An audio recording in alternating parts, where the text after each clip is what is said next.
தமிழ்நாட்டில் அடக்கப்பட்ட, ஒடுக்கப்பட்ட, வஞ்சிக்கப்பட்ட, பின்தங்கியுள்ள மக்கள் முன்னேற வேண்டும். இது வன்னியர்கள் மட்டும் கிடையாது, அது போன்ற இருக்கின்ற மற்ற சமுதாயங்களும் முன்னேற வேண்டும் என்றுதான் எங்களுடைய நிலைப்பாடு. அதுதான் உண்மையான சமூக நீதி. முதலமைச்சர், இன்னைக்கு நான் முதலமைச்சர்கிட்ட கேட்கிறேன்,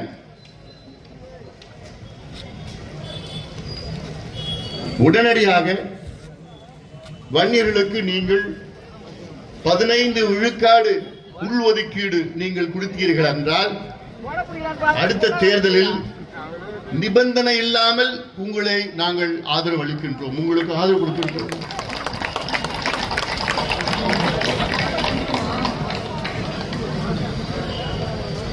பதினைந்து விழுக்காடு கையெழுத்து போடுங்க, ஒட்டுமொத்த இந்த சமுதாயம் உங்களுக்கு ஆதரவு அளிக்கும்.